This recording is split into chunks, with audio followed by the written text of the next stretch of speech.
gave him everything, my ideas, my money, my trust. We built a company from nothing, late nights, skipped meals, borrowed money from family. And the day we hit $1 million in revenue, he locked me out of my own company, changed the passwords, removed my name, took everything. But here's what he didn't expect. I wasn't done. And what happened next, he never saw coming. My name is Daniel. And this is the story of how my best friend of 12 years destroyed my life, and how I rebuilt it into something he could never touch.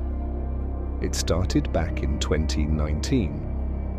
Marcus and I had been friends since college. We were both broke, both ambitious, and both tired of working jobs that paid us just enough to survive, but never enough to actually live. One evening, over cheap pizza and cheaper coffee, Marcus said something that changed everything. What if we started our own digital marketing agency? I had the skills. I had studied marketing for 4 years. I knew how to run ads, build funnels, close clients. Marcus had the personality, the charm. He could walk into a room and make everyone feel like his best friend. Together, we were unstoppable, so we shook hands. 50-50 partners, brothers in business. I quit my job the next Monday. The first year was brutal. We worked from my living room. I slept 4 hours a night writing proposals, building client campaigns, learning everything I didn't know. Marcus handled sales, and I'll give him this. The man could sell. By month 6, we had 11 clients. By month 12, we crossed $300,000 in annual revenue. My mom cried when I told her. My dad, who had told me, "Business is for rich people, Daniel," quietly apologized over Sunday dinner. We moved into a real office, hired 3 employees, opened a business account with over $180,000 sitting in it. I thought we had made it. I thought we were untouchable. I was wrong. It started with small things I ignored. Marcus started taking calls privately, stepping outside when certain clients called, coming in late, leaving early. I told myself, he's just tired. We've both been working hard. Then one Friday morning, I got an email from our biggest client, a $12,000 per month account. The email said, "Thanks for the smooth transition to Apex Digital. Marcus has already onboarded us to the new system." Apex Digital. I had never heard that name in my life. I called Marcus immediately, no answer. I texted him, read receipts, no reply. I drove to the office, the door was locked, my key card didn't work.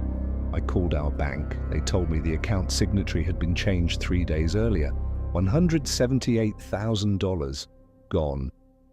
Marcus had spent 6 months quietly registering a new company, Apex Digital, in his name only. He had contacted every single one of our clients behind my back, offered them a discount to follow him, and on that Friday morning, he executed his plan perfectly. I sat in my car in that parking lot for 2 hours. I couldn't move. 12 years of friendship, 3 years of sacrifice, gone in one morning. Most people told me to let it go. "You'll never win against him, Daniel. He has all the clients. Just start over." But something in me refused. I called a lawyer that same afternoon. Here's what Marcus didn't know. Our original partnership agreement contained a non-compete clause and a client ownership clause. Every client we had signed together was legally joint property. Marcus had taken them without my consent. That was theft. My lawyer sent a cease and desist letter within 48 hours. Marcus laughed it off. So we went to court. We had emails. We had contracts with both our signatures. We had bank records. We had a paper trail going back 3 years. 6 months later, we settled in court.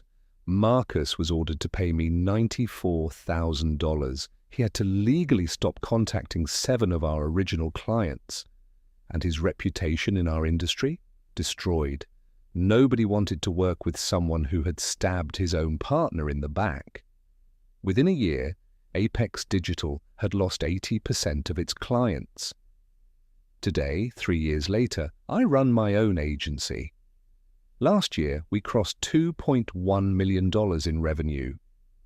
I have 14 employees, a proper legal team, and client contracts that are ironclad. Marcus, last I heard, he's working a regular 9 to 5 again.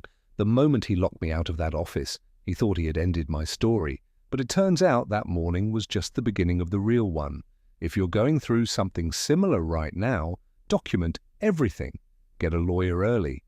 And never let someone else's betrayal write the final chapter of your story. Because karma doesn't always come fast. But when it comes completely.